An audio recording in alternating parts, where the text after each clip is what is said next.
Does that work? Oh, good. I'm glad. How's it going? Hey, how are you? You too. Thank you.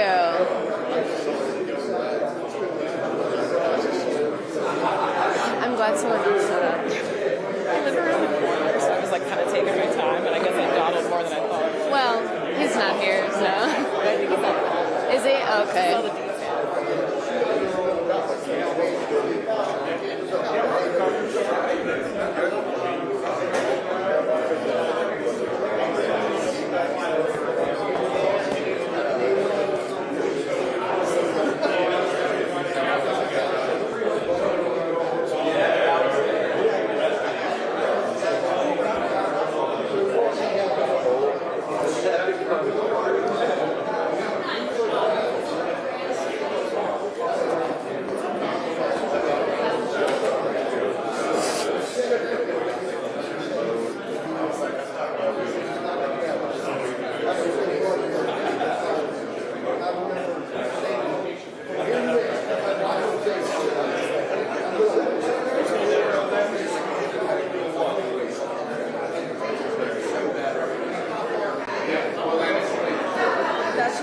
If you kind of like stand and be like this.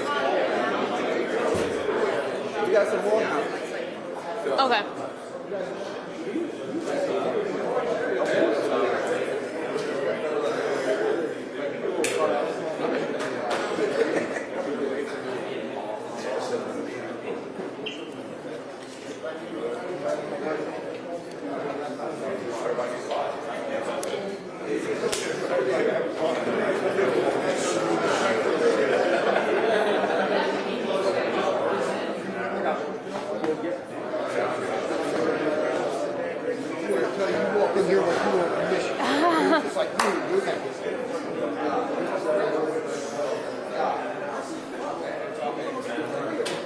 Here we go.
Do you know what story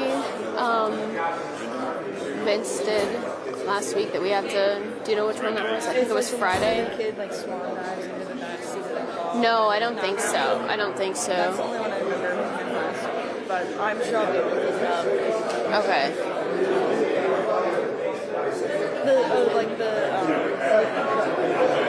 I don't remember what day it was, but I know it's I didn't watch it though.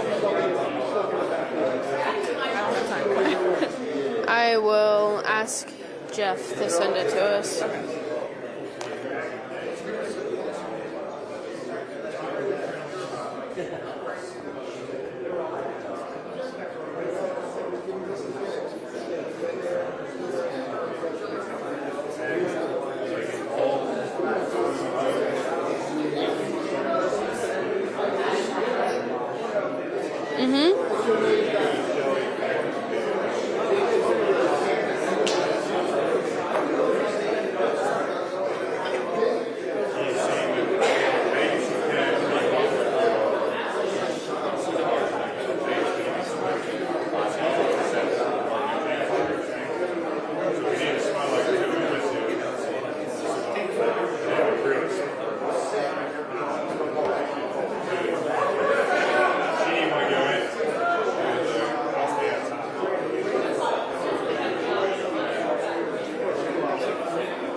Testing.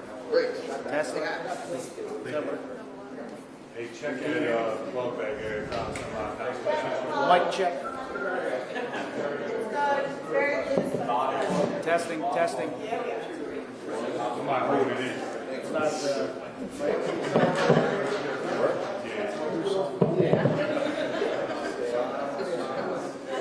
Testing. Testing. Is that too loud?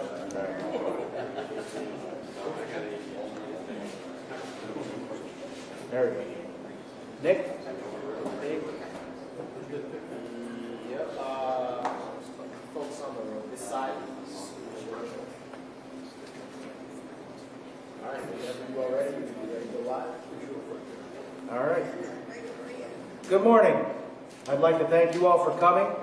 Looking around, I see media, firefighters from Baltimore and throughout the state, their families, and most importantly, Baltimore residents. We have labor leaders here, Mr. Courtney Jenkins from the Baltimore Metropolitan Council, the AFL-CIO. Where are you at, Courtney? Thank you for coming. I see Mr. Jeffrey Buttle, the state president of the Professional Firefighters of Maryland. Thank you, Jeff, for coming. My name is Josh Fannin. I am the president of the Baltimore Fire Officers Union, IEFF Local 964, representing the lieutenants, captains, and battalion chiefs of the Baltimore City Fire Department. We have asked you here today to inform you on a very important topic, the future of the city of Baltimore to be decided by the 2024 election. First, I would like to speak to what it means to be a firefighter and why our take is important. Too often times, people use the term public safety as shorthand for law enforcement, when it's really much more than that. The sworn union employees of the fire department provide the services of public safety that law enforcement does not. Fire suppression, emergency medical services, hazardous materials response, special operations, rescues, and really, mitigation of any emergency that you call 911 to deal with. We provide these services to the citizens of this great city day in and day out. We are consistently ranked as having the highest customer service satisfaction of any agency by citizens in customer surveys. In order for us to do this effectively, we have to maintain a very strong trust with the public. Trust is defined as a firm belief in the reliability, truth, ability, or strength of someone. The public puts their trust in us, and we will deliver the truth to them. This leads me to our duty in providing the public with the truth about this election. Being a firefighter is a lifelong career, and over the course of that career, we work with many mayors. Let me tell you our experience as firefighters with the choice you have for mayor this election. One candidate on the ballot was mayor previously, for almost a full term before resigning due to a criminal conviction for perjury and embezzlement. During that partial term, we saw rotating closures, also called brownouts, of 5 fire companies citywide per city policy. This was a conscious decision to play Russian roulette with citizens' lives and choose not to staff fire engines with anyone to respond to emergencies in their neighborhood. This decision resulted in increased response times. The Baltimore Sun even reported on delayed response to a deadly fire in West Baltimore that left 1 man dead. In July of 2009, she permanently closed the only ladder truck in the downtown area. By December of that same year, she proposed closing 3 more fire companies for good, including in vulnerable, low-income areas that need the services the most. This was set to occur in July of 2010. The only thing that had prevented it from occurring was her resignation from office. We saw our employment contracts broken. Our salaries were cut by 5%, even though we had obtained those salaries through good faith collective bargaining. To add insult to injury, this same mayor increased her own salary while cutting the salaries of employees citywide. Next, even though we worked more hours than any other employee, she tried to claw back, steal the modest accrued leave time that we do have. Now I ask you, firefighters, does that sound like a mayor who takes public safety seriously? No. Does that sound like a mayor who had the best interest of the citizens at heart? Hell no. That being said, I would like to return to the issue of trust. It's true that this is a city that believes in second chances, but there are limits to our forgiveness. If a public official violates the public trust, they must serve their sentence and move on with their life in a positive way. That does not mean, however, they should be put in a position to violate the public trust again. If a firefighter was convicted of stealing gift cards meant for children on Christmas, believe me, they would be terminated and never welcomed back into our ranks again, because they violated that sacred public trust. Luckily, the citizens of Baltimore have a choice this election. This city is on the precipice of a renaissance, and leading that charge is Mayor Brandon Scott. It is not the time to go backwards. Brandon Scott, in many aspects of what I just told you, has done the exact opposite of his predecessor by supporting public safety in his words and actions. He has gained our trust. To give you more details on the truth of his record, please join me in welcoming my brother and president of IEFF Local 734 Baltimore Firefighters, Matthew Coster.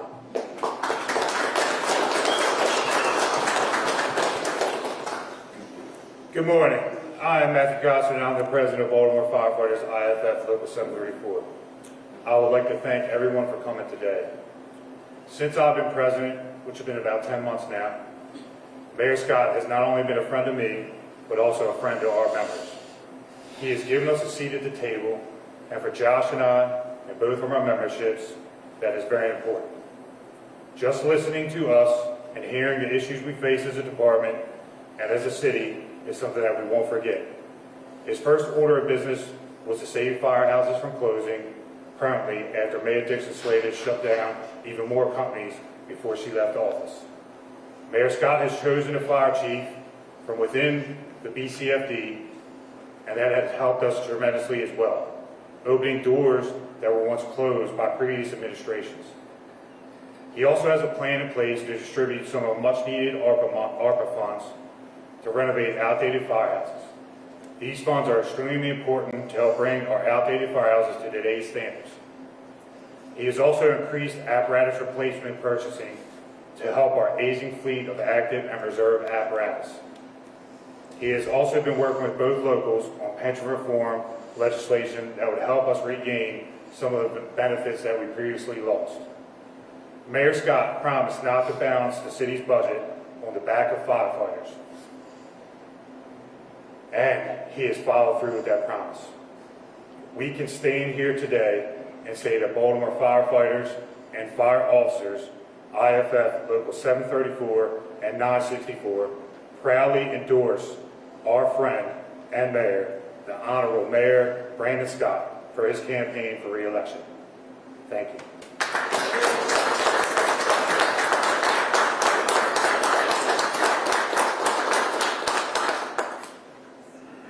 Thank you and good morning. Let me begin by first thanking both unions, 734, President Costner, and 964, and Josh Hannon. Mr. Statewide President, thank you for joining us here, and all the hard-working firefighters you see here that you all represent. Matt and Josh, thank you for both your leadership, your friendship, but most importantly, your dedication to the great city of Baltimore. And to all of your members, thank you for the hard work that you do each and every day to continue to keep Baltimore and make Baltimore safer.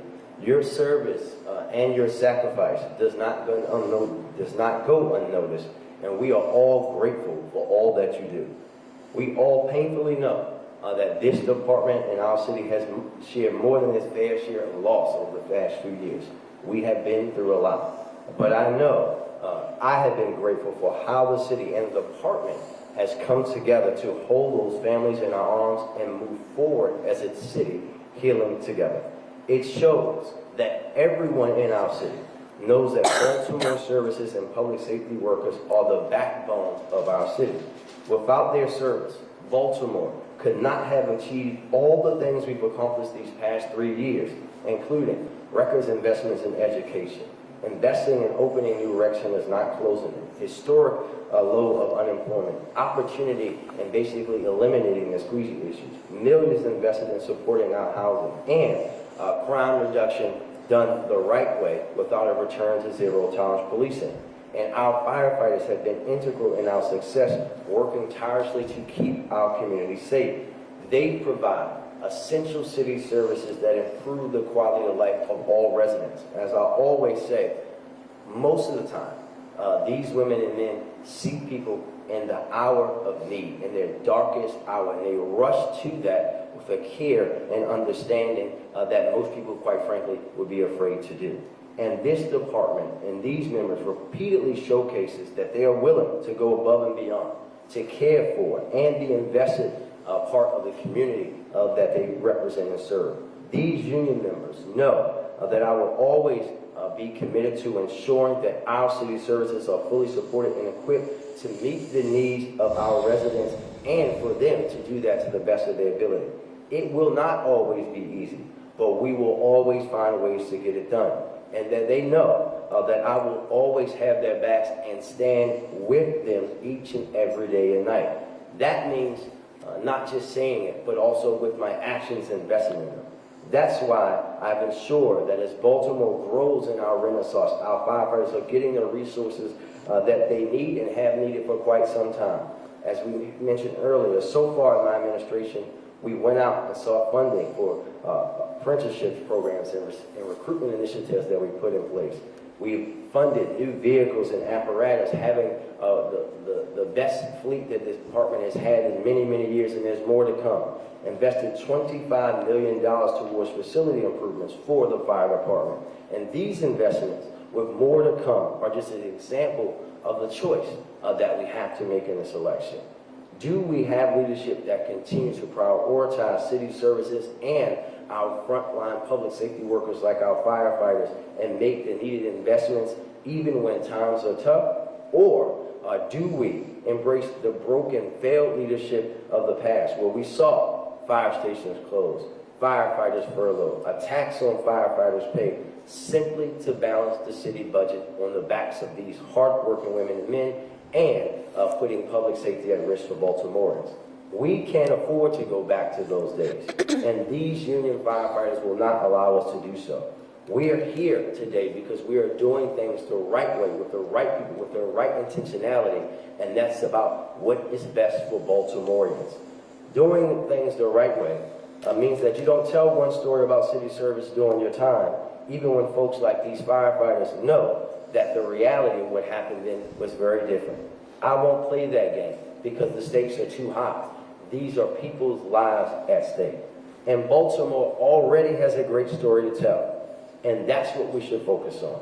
We weathered a global pandemic and came out on the other side stronger than ever. These brave men and women were at the forefront. They saw and endured the worst of the pandemic, and together we're rebuilding every aspect of our city, including their department. We pulled through without balancing the budget on the backs of those very workers who keep us safe each and every day, while also investing in rec centers, opening rec centers, not closing them, which was also done during that same time period, reducing unemployment, reducing crime without mass arrest, and providing opportunity to our young people. All of this progress was made in large part because of the tireless work of public service like these folks standing with me today. These firefighters never wavered in the face of a challenge, and we took a page from that book and did the same. Together, we are showing that Baltimore city government can do great things for residents without the baggage of the past. That's something that we all can be proud of. These men and women know that firsthand, and it's why I'm so honored and so deeply humbled to have the support of them in this upcoming election. Thank you very much, Baltimore firefighters.